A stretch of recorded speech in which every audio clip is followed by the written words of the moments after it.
Hello students, welcome to my channel make class by Kaushik sir.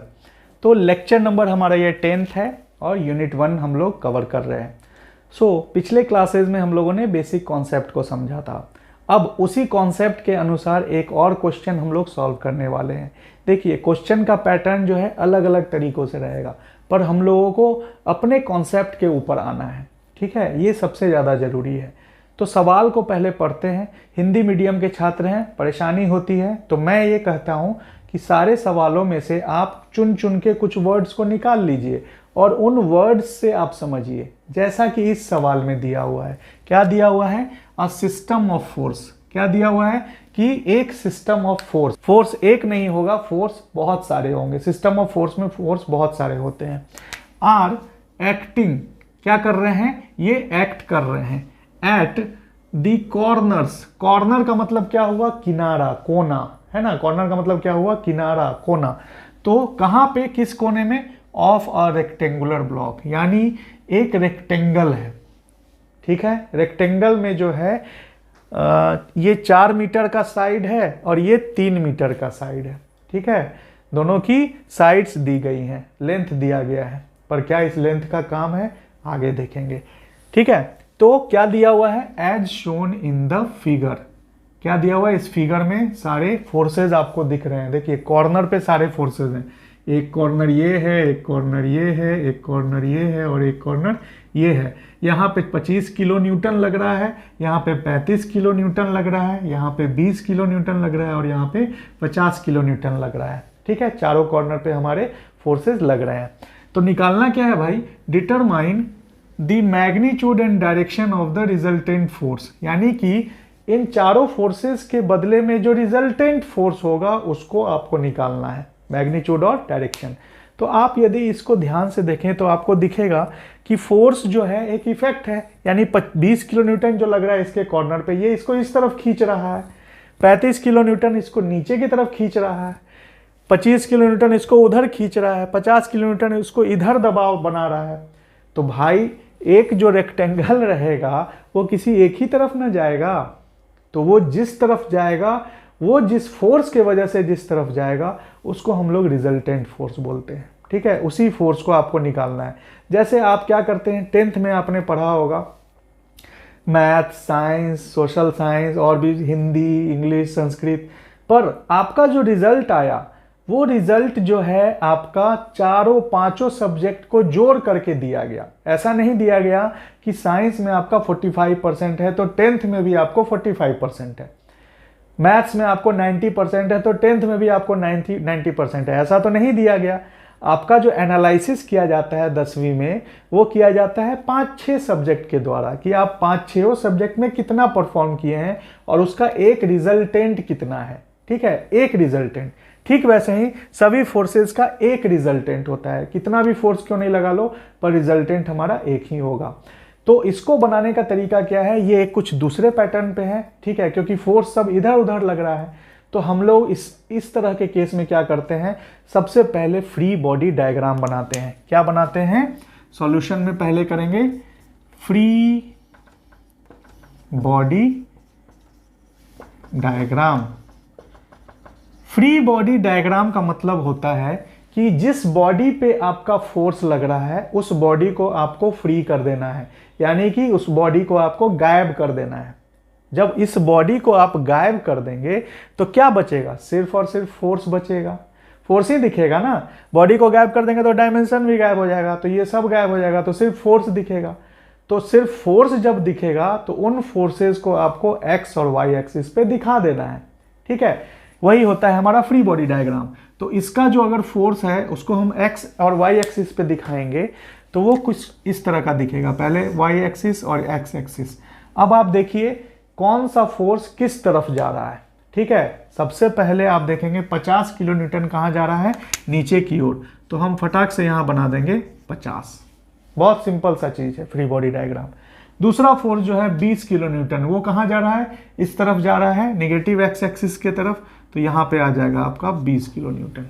ठीक है, free body diagram में आप unit नहीं लिखिए, उसमें आप यूनिट मत लिखिए। ठीक है, 35 किलो न्यूटन कहाँ जा रहा है? फिर से नीचे ही जा रहा है, तो हम बना देंगे यहाँ पे 35।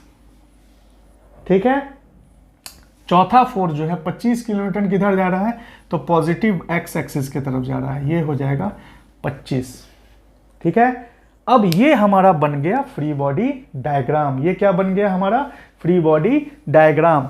अब हम लोगों को करना क्या है, इस फ्री बॉडी डायग्राम में से हम लोगों को x के अलोंग जितने फोर्स हैं उनको एक जगह करके जोड़ लेना है, और y के अलोंग जितने फोर्स हैं उनको एक जगह करके जोड़ लेना है। तो हम जोड़ते हैं, क्या करेंगे, सबसे पहले हम लोग लेंगे x के लिए, यानी कि समेशन ऑफ fx।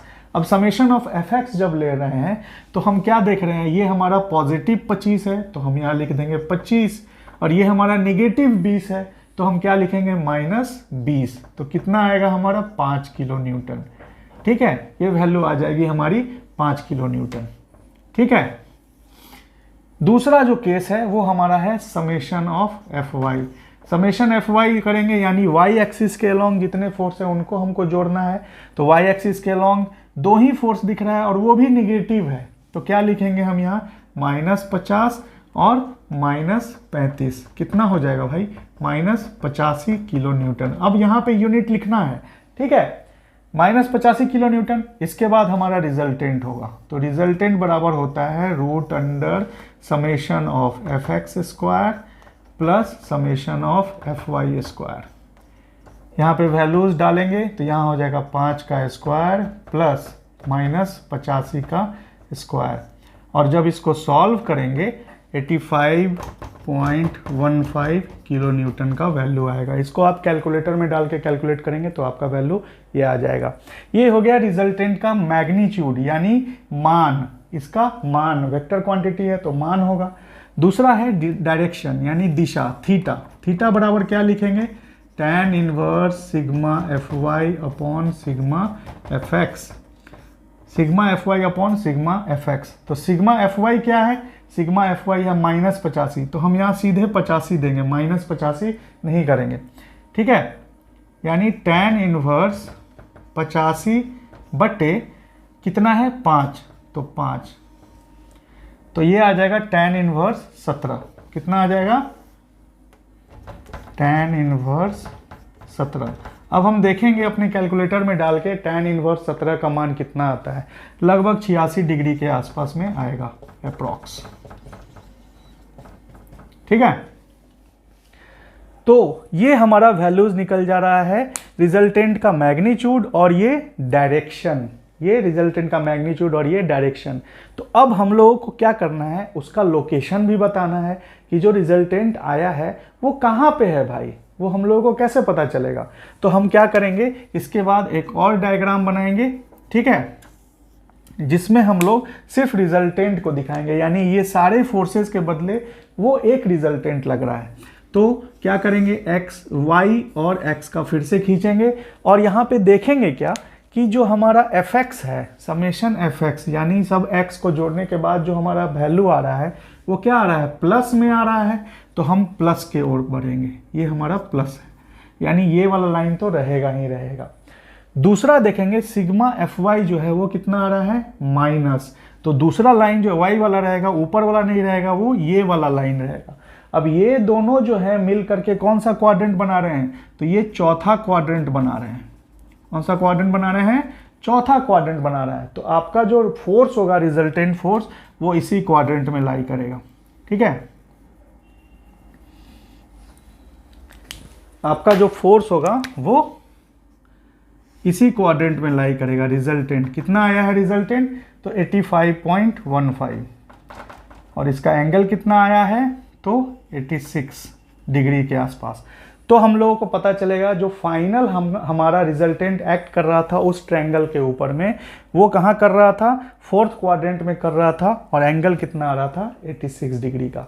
इसमें और भी एग्जैक्ट लोकेशन हम लोग समझ सकते हैं, पर उसके लिए हम लोगों को थोड़ा और अपने कॉन्सेप्ट को बिल्ड करना होगा। हम लोग आगे जब पढ़ते जाएंगे तो हमारा सारा कॉन्सेप्ट क्लियर होता जाएगा, तो एग्जैक्ट लोकेशन हम लोगों को पता चल पाएगी। वो लोकेशन पता करने के लिए हम लोगों को मोमेंट का कॉन्सेप्ट समझना होगा, जो कि मैं अगले क्लास में पढ़ाने वाला हूं। तो मेरे ख्याल से ये क्वेश्चन आप लोगों को समझ में आया होगा। ठीक है, आप अपने टेक्स्ट बुक से, किसी भी तरह का टेक्स्ट बुक आप ले सकते हैं मैकेनिक्स का, RS खुरमी का ले सकते हैं, RK बंसल का ले सकते हैं, किसी का भी इंजीनियरिंग मैकेनिक्स लेके इन सब क्वेश्चंस को आप सॉल्व कर सकते हैं आसानी से। ठीक है, तो मिलते हैं हम लोग अगले क्लास में कुछ नए टॉपिक्स के साथ, नए कॉन्सेप्ट के साथ। तब तक अपना ध्यान रखिए। धन्यवाद।